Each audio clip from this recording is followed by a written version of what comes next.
അലൈക്കും വറഹ്മത്തുള്ളാഹി തആല വബറകാതുഹു. ഇന്ന് ഞാൻ എൻ്റെ ഒരു ലോങ് വീഡിയോയുമായിട്ടാണ് വരുന്നത്. വീഡിയോ എൻ്റെ വോയിസിൽ വരികയാണ്. എനിക്ക് തിരുവനന്തപുരത്തുള്ള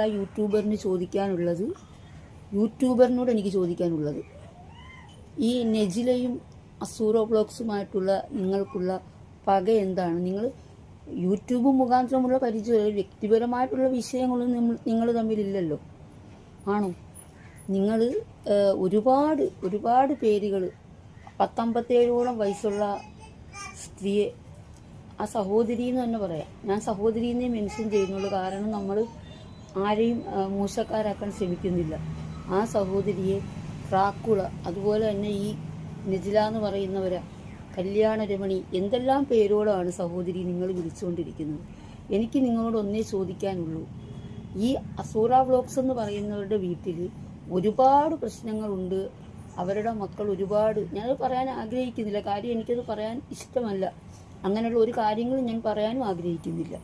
അങ്ങനെയുള്ള കാര്യങ്ങളൊക്കെ തെളിവ് സഹിതം നിങ്ങൾ കയ്യിലുണ്ടെങ്കിലേ നിങ്ങളിത് സംസാരിക്കാവൂ.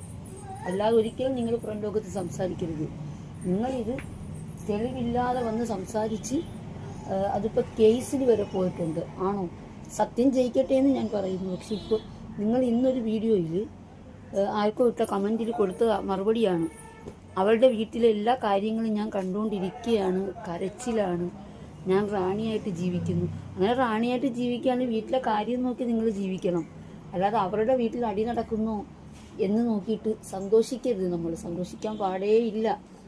നമ്മുടെ ജീവിതത്തിൽ നിമിഷ നേരം വേണ്ട എന്തെങ്കിലുമൊക്കെ സംഭവിക്കാനാണോ? നിങ്ങൾക്ക് ഇത് അവരോടുള്ള വ്യക്തിപരമായ പകയാണോ, അതോ ഇനി നിങ്ങളിലുള്ള ആരോടെങ്കിലും അവർക്കുണ്ടായ ഒരു വ്യക്തിപരമായ ഇഷ്ടം കൊണ്ടോ? ഇതൊക്കെ അങ്ങനെയൊക്കെ നമുക്ക് വ്യാഖ്യാനിക്കാൻ പറ്റുന്നുണ്ട് കേട്ടോ. അവരോടല്ല നിങ്ങൾക്ക് പകയെന്നാണ് എനിക്ക് തോന്നുന്നത്. നിങ്ങളുടെ സുഹൃത്തുക്കളുമായി ബന്ധപ്പെട്ടതിനോടൊക്കെയുള്ള പകയായിട്ടാണ് എനിക്ക് സഹോദരി തോന്നുന്നത്. നിങ്ങൾ തെളിവില്ലാതെ വന്ന് സംസാരിക്കുന്ന ഒരാളായിട്ട് എനിക്ക് തോന്നിയത്. മറ്റേ അസൂറ എന്ന് പറയുന്ന ആ സഹോദരിയുടെ മാറ്ററിലും പറയുന്നുണ്ട്, എൻ്റെ സുഹൃത്തിൻ്റെ കയ്യിൽ നിന്നും പൈസ മേടിച്ച് ഇടുപ്പിൽ ചുരുക്കി വെച്ചു. അതെന്താണ് കാര്യമെന്നുള്ളത് നിങ്ങൾ പറയുന്നില്ല, ചുരുക്കി വെച്ചു എന്ന് മാത്രമേ പറയുന്നുള്ളൂ. ഈ കേസ് കിടക്കുന്ന കാര്യമായതുകൊണ്ട് പുറത്ത് പറയാൻ പറ്റാത്തതുകൊണ്ടാണോ എന്നും അറിയില്ല. ഇതൊരു വിമർശനമായിട്ടുള്ള കാര്യങ്ങളാണ് സംസാരിക്കുന്നതെന്ന് ഓർക്കുക. പിന്നെ അത് അവിടെ നിൽക്കട്ടെ. അതുകൂടാതെ തന്നെ അവരുടെ മകളെ പറ്റി ഒരുപാട് കാര്യങ്ങൾ ആ സ്ഥലത്ത് ചെന്നപ്പം അറിഞ്ഞു എന്ന് പറയുന്നു. അതിൻ്റെ തെളിവുകളൊന്നും ഇല്ല. തെളിവുകളോടെ വേണം നിങ്ങൾ സംസാരിക്കാൻ. പെൺകുട്ടികളുടെ ഭാവിയാണ്. അവർക്ക് എന്തൊക്കെ ചില കുടുംബപരമായിട്ട് ജീവിക്കുന്നവരായിരിക്കും, അവരുടെ ജീവിതമായിരിക്കും അവർക്ക് നഷ്ടപ്പെടുന്നത്. അതുപോലെ തന്നെ ഈ നെജില ഒരു 3 കല്യാണം കഴിച്ചെങ്കിലും അത് അവരുടെ വീട്ടുകാരായിരിക്കുമല്ലോ നടത്തി കൊടുത്തത്. അവരിനി എങ്ങനെയോ പോകട്ടെ, പൊതുസമൂഹത്തിൻ്റെ മുമ്പിൽ കൊണ്ടുവന്ന് നിങ്ങൾ അവരെ ഒരുപാട് അപമാനിച്ചതാണ്. ഈ 4ാമത്തെ മാറ്റർ അത് അവരുടെ പ്രയാസമോ അല്ലെങ്കിൽ അവരുടെ ശേഷിയില്ലായ്മയോ കൊണ്ട് അവർ പുറത്തു വന്ന് പറഞ്ഞു. അതിനെതിരെ നിങ്ങൾ റിയാക്ഷനായിട്ടൊന്നും വന്നില്ലല്ലോ. ഇന്നലെ ഇങ്ങോട്ട് ആരോ വോയിസ് വിട്ട മറുപടിയാണ് നിങ്ങൾ പറഞ്ഞത് ഞാൻ കേട്ടത്. നമ്മൾ കാണുന്നു, അങ്ങനെ ഒരാളുടെ കണ്ണുനീര് കണ്ട് സന്തോഷിക്കാൻ നമ്മൾ ഇരിക്കരുത്. കാര്യം നിങ്ങൾക്കും പെൺകുഞ്ഞുങ്ങളാണ്, ആണോ? നല്ല മാസങ്ങളാണ് വരാൻ പോകുന്നത്. അപ്പോൾ എന്താണ്, നമ്മൾ ഇതൊക്കെ ഒഴിവാക്കിക്കൊണ്ട് നമുക്ക് വേറെ എത്ര മാറ്ററുണ്ട്. കാര്യം ഇപ്പോൾ നിങ്ങൾക്ക് അവരുടെ ആ ഒരു കണ്ടൻറ്റുകൾ ഇല്ലാത്തതുകൊണ്ട് നിങ്ങൾക്ക് എത്രയും വ്യൂസ് ഇല്ല. ഇപ്പോൾ 2 ദിവസം കൊണ്ട് ഈ ഒരു മാറ്റർ ആ ഹസ്ബൻഡ് പോയി എന്ന് പറഞ്ഞ് വന്നതിന് ശേഷം നിങ്ങൾ തിരിച്ച് വീണ്ടും ഒന്ന് കയറി വന്നിട്ടുണ്ട്.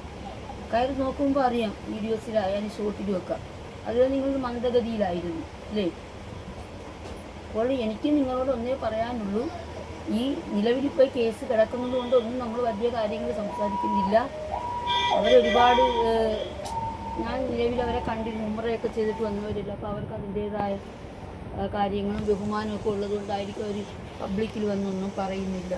പിന്നെ നമ്മളെന്താ പറയുക, അവരുടെ ചാനലും അവർ ഉപേക്ഷിച്ചു.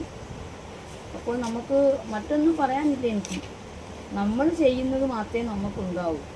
ഒരു കാര്യം ഞാൻ നിങ്ങളോട് പറയുകയാണ്, നമ്മൾ മറ്റുള്ളവരെ ഉൾക്കൊള്ളാനും കൂടി ഒന്ന് ശ്രമിക്കണം. അതിന് നമുക്ക് സാധിക്കണം. അല്ലാതെ ഇങ്ങനെ പരസ്പരം അങ്ങോട്ടും ഇങ്ങോട്ടും പാര വയ്ക്കാനും അത് കണക്ക് തന്നെ ചിലരെ പുറത്ത് ചാടിക്കാനൊക്കെ ആയിട്ട് നമ്മൾ ശ്രമിച്ചാൽ നമ്മുടെ മനസ്സിൽ ഒരുപാട് സംഘർഷങ്ങൾ എനിക്ക് തോന്നുന്നു ഉണ്ടാകും. അത് നമുക്ക് വെറുതെ ദുഃഖം തന്നെ നൽകും അല്ലേ? അത് നമ്മൾ സത്യം പറഞ്ഞാൽ പാട്ടത്തിന് പോയിട്ട് പ്രശ്നം വാങ്ങേണ്ടി വരുന്ന ഒരു കാര്യം തന്നെയാണ്. അത് മാത്രവുമല്ല നമ്മൾ ലക്ഷ്യവും തെറ്റും. എനിക്ക് അത്രയാണ് സഹോദരിയോട് പറയാനുള്ളത്. അപ്പോൾ ഇതൊരു വിമർശനാർത്ഥം എടുക്കേണ്ട, ഞാൻ നിങ്ങളെ 3 പേരുടെയും കാര്യം പറഞ്ഞതാണ്. അപ്പോൾ ഇഷ്ടമുള്ളവരാണെങ്കിൽ എൻ്റെ ചാനലൊന്ന് സബ്ബാക്കുക. എൻ്റെ വോയിസുകളൊക്കെ ഇഷ്ടപ്പെടുന്നവരുണ്ടെങ്കിൽ എനിക്ക് അത്രേ പറയാനുള്ളൂ. അപ്പോൾ ഇവിടെ നിർത്തുകയാണ്. അസ്സലാമു അലൈക്കും വറഹ്മത്തുള്ളാഹി വബറകാതുഹു.